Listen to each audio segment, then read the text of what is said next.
Merci Martin, on va enchaîner tout de suite avec notre dossier. Ce soir, nous l'avons intitulé « Que veut dire donner un sens à sa vie ?» Alors, je ne vais pas épiloguer 2 heures sur la formule, je vais tout de suite me tourner vers nos invités qui vont essayer de répondre à la question. Mais tout d'abord, je vous les présente. Nicoletta Savova, bonsoir. Bonsoir Vous Patrice. êtes directrice de l'école de la pensée positive. Ça existe, on va y venir tout à l'heure. Vous êtes également auteur et notamment l'auteur de Code Lumière, un livre dans lequel vous donnez des clés pour mieux s'accepter et mieux se sentir. Également avec nous ce soir, Sophie Peters, notre psychanalyste. Bonsoir Sophie. Alors vous avez entendu la question, je vais quand même la répéter. Que veut dire donner un sens à sa vie ? Alors on va commencer avec vous, Nicoletta. Une définition succincte parce que je pense qu'on va ensuite détailler un petit peu les choses. Ça veut dire quoi, donner du sens à sa vie ? Alors, je crois qu'il n'y a pas une réponse universelle pour quel serait le bon sens à notre vie. Mais en tous les cas, quand on trouve ce sens, je crois qu'on se sent accompli à l'intérieur. C'est comme si on trouvait une plénitude en nous, un état où les manques nous libèrent. Et finalement, ce sens, ce serait trouver pourquoi on est là vraiment. Qu'est-ce qui ferait qu'on a envie d'avancer sur ce chemin avec enthousiasme ? Sophie Peters, donner un sens à sa vie, votre définition ? Oui, je l'ai longtemps cherché, Patrice, pour tout vous avouer. J'ai toujours imaginé qu'il existait à l'extérieur de soi, qu'il y avait un sens de la vie comme ça et qu'il fallait le chercher absolument. Et pour découvrir enfin que le sens ne se donne pas, il se vit en fait. Il se vit à l'intérieur de soi et c'est nous qui donnons un sens à notre vie et pas la vie qui a du sens. Alors, comment sait-on qu'on est parvenu à donner un sens à sa vie ? Parce que à force de cogiter en permanence, on peut imaginer qu'on n'y est jamais arrivé, quoi. Vous savez, c'est Victor Hugo Frankl qui disait d'accord. que, alors lui avait été déporté dans les camps de concentration et dans les baraquements, il se demandait comment on faisait pour trouver encore un sens à sa vie dans ces conditions épouvantables et voire totalement absurdes. Et il s'était rendu compte, il était psychiatre, et il s'est rendu compte en fait que les individus qui arrivaient à donner un sens très intime à leur vie, du pourquoi ils étaient là, pourquoi ils allaient en sortir, pour retrouver éventuellement l'amour de leur vie ou une œuvre à terminer, continuaient en fait à vivre et ne mouraient pas. Et ceux qui ne comprenaient pas ce qu'ils faisaient là et trouvaient ça trop violent mouraient très vite. Et donc il tenait des entretiens. Il a donné d'ailleurs, il a écrit un livre magnifique qui s'appelle « Donner un sens à sa vie, nos raisons de vivre ». Et en fait, lui, il explique qu'il y a 3 choses qui permettent à un individu de donner du sens à sa vie. La première, c'est une œuvre, une mission à mener, quelque chose voilà, dans laquelle on s'investit pleinement. La deuxième, c'est l'amour pour ses proches, l'amour pour ses enfants, l'amour des uns et des autres, éprouver l'amour avec l'autre. Et puis la troisième, c'est la transcendance, c'est avoir ce sentiment que notre petit être est dépassé par quelque chose de plus grand et que dans l'univers, il trouve sa place. Alors ça ne veut pas dire qu'on doit absolument cumuler les 3. Hein. Lui disait ces 3 dimensions, on peut en avoir une, on peut en avoir 2, on peut en avoir 3. Alors, une œuvre, de l'amour, de la transcendance, ou 2 de ses œuvres, Ouais. ou 3 de ses œuvres, ou une seule de ses œuvres. Est-ce que, pour parvenir à ça, il faut notamment savoir nouer des relations ? Est-ce qu'il y a un art pour nouer des relations ? Est-ce qu'il y a un savoir-faire et est-ce que ça s'apprend ? Oui, je crois qu'on peut apprendre... Ouais. Pardon, je m'adresse à Nicoletta, mais vous pourrez rebondir juste derrière, Sophie. Je crois qu'on peut apprendre à être avec l'autre, notamment quand on parle justement de l'amour.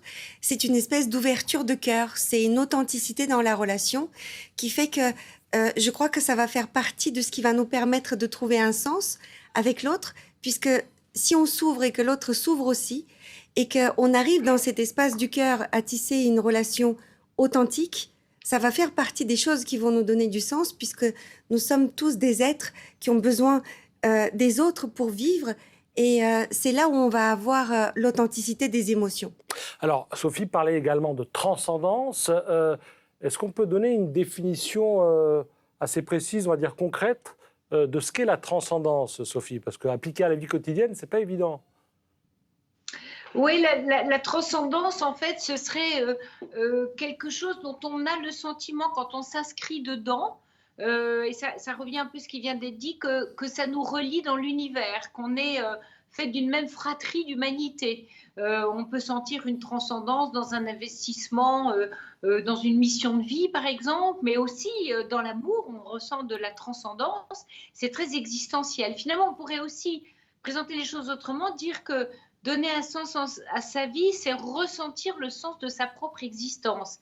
Vous savez, en fait, souvent trouver une cause, c'est expliquer, mais trouver du sens, c'est comprendre, c'est dépasser, c'est interpréter. Donc donner du sens à sa vie, c'est interpréter chacun dans notre cœur, dans notre âme, dans notre cerveau aussi, la façon dont on vit sa vie. Donc il y a une interprétation à donner dans le sens de sa vie, et ça c'est très personnel finalement, c'est très intime.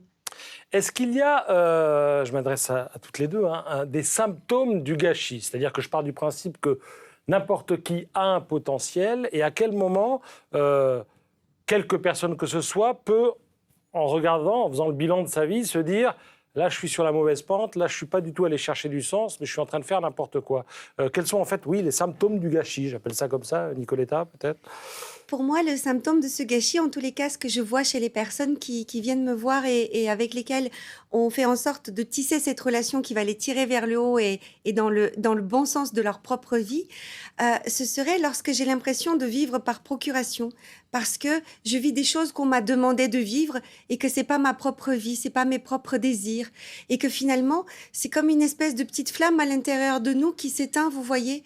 C'est comme si tous les jours je me lève, mais je suis un peu comme un robot automatisé. Je fais des choses, je me lève, je m'habille, je m'agite, je vais au travail, etc. Mais je ne sais plus pourquoi je fais ça. C'est comme si ça a complètement enlevé ce qui me donne la raison de vivre. Et je crois que c'est ça le symptôme du gâchis. Est-ce que c'est quelque chose que vous avez vécu personnellement? Parce qu'aujourd'hui, si vous vous intéressez à ces problématiques, c'est peut-être que dans votre vie professionnelle ou personnelle, à un moment, vous vous êtes dit « je cours dans tous les sens, mais je ne sais plus où je vais ».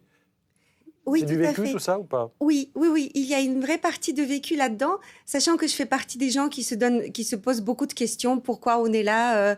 Qu'est-ce qu'on a à faire ici, dans ce monde? Et vous, votre parcours, c'était quoi? Vous étiez... Je suis devenue avocat. Je suis venue en France, je suis bulgare d'origine. Oui. Je suis venue en France quand j'avais 18 ans. J'ai fait des études de droit parce que, à l'époque, j'avais déjà cette idée qu'il y avait une étincelle en chacun de nous. Je voulais faire du droit pénal. Et je me suis rendu compte que c'était un monde trop dur pour moi. J'étais trop sensible. J'y arrivais pas. À l'issue d'un diplôme de criminologie, je me suis aperçue de ça. Et au final, je suis devenue avocat d'affaires. Et donc, je faisais beaucoup de droit des entreprises.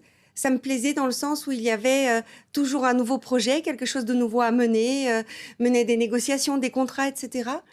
Et puis un jour, j'étais à cette époque-là enceinte de ma dernière fille. On m'a dit que j'allais avoir un bébé prématuré. Ça m'a fait réfléchir. Je me suis posé la question du sens. Je travaillais énormément. Et je me suis dit, mais au final, c'était quoi tes rêves d'enfant? Un coach que j'ai rencontré à l'époque m'a dit, voilà, rappelle-toi l'enfant que tu étais. Qu'est-ce qu'elle voulait, cette petite fille? Pourquoi elle se trouvait qu'elle était là et que la vie était belle? Et je me suis dit, mais est-ce que tu te rappelles encore combien la vie est belle? Et c'est ça qui m'a fait un grand déclic. Alors, Nicoletta nous disait que parmi les symptômes du gâchis, il y a le sentiment de vivre par procuration. Est-ce que vous en voyez d'autres, Sophie? Oui, il y a le sentiment finalement de ne pas se rencontrer. Il y a le sentiment d'avoir été en vie ou d'être en vie et de ne pas se trouver, de chercher, de ne pas entrer en contact avec soi. Alors, c'est d'autant plus difficile dans notre époque qu'on vient... après des années, on était dans une nécessité d'être. On savait qui on allait être. Enfin, il y avait une nécessité d'être ceci ou cela. Aujourd'hui, on est dans une immense possibilité. Il y a plein de possibilités d'être et donc d'avoir un sens à sa vie. Mais quelquefois, c'est très angoissant. Parce que pourquoi choisir ça ou choisir ceci ou aller dans telle direction? Donc l'époque nous demande de nous relier profondément. C'est là où elle est très belle, l'époque dans laquelle on vit. C'est qu'elle nous demande d'être vraiment qui nous sommes. Et donc à ce titre-là, pour chaque être humain, et avec la pandémie, avec le confinement, on l'a ressenti, c'est cette connexion à soi où on s'est retrouvé en face de soi à s'interroger sur le sens de sa vie, les choix qu'on a faits, quels choix on a envie de faire devant nous. Et finalement, ce que disait Nicoletta, c'est elle a changé de vie. À un moment donné, elle a redonné un autre sens à sa vie, à un tournant au moment d'une naissance. Et elle a créé une nouvelle naissance d'elle-même. Et ben, il y a plein de moments dans une vie où nos besoins changent, on évolue. Et le sens, ce n'est pas une fois pour toutes. Il évolue, on le donne une fois dans une certaine direction. Et puis, on peut changer de direction parce que tout d'un coup, on s'est transformé. Donc, la vie est mouvement et on est en constante évolution également dans ce sens.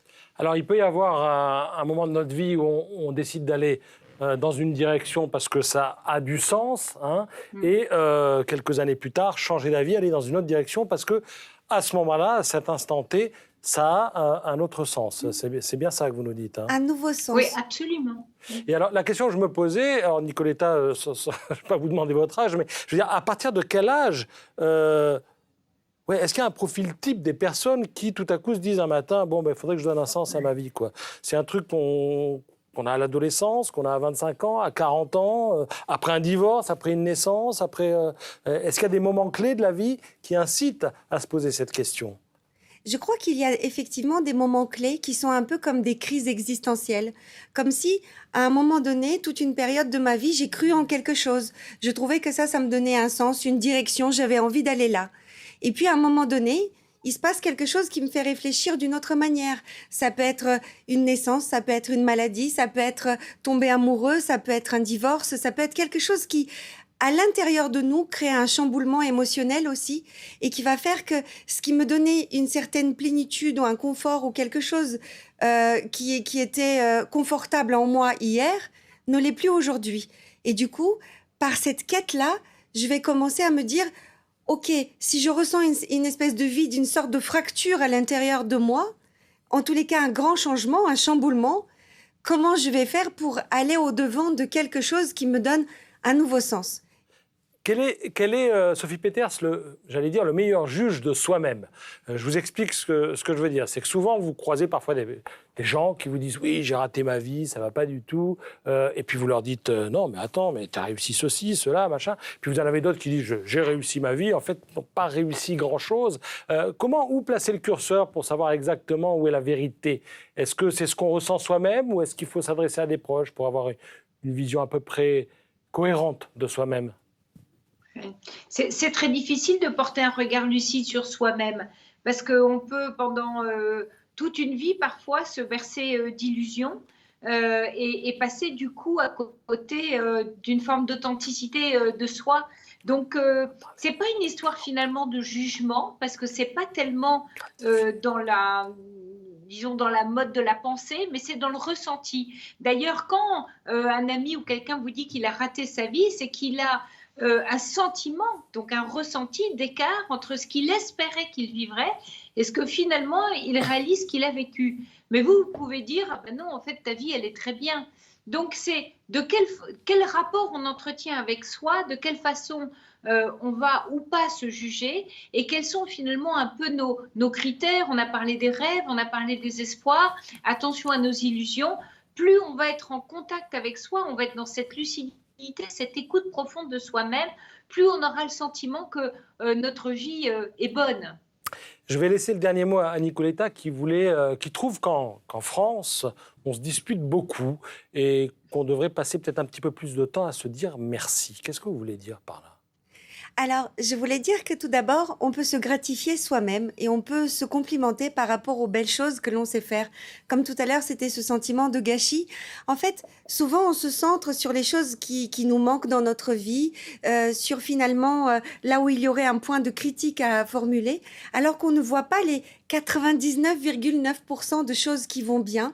Et du coup, on ne se félicite pas pour elles. C'est comme si on se centrait en permanence sur les manques. Alors, moi, je voudrais qu'on puisse, ne serait-ce que pendant nos téléspectateurs, pendant les quelques jours qui viennent, de se lever le matin et de se dire « Waouh, merci, je suis en vie. Merci la vie », de se sourire à soi. Et en se couchant le soir, de se dire « Pourquoi je peux dire merci à ma journée ? Qu'est-ce qui s'est passé de chouette ?»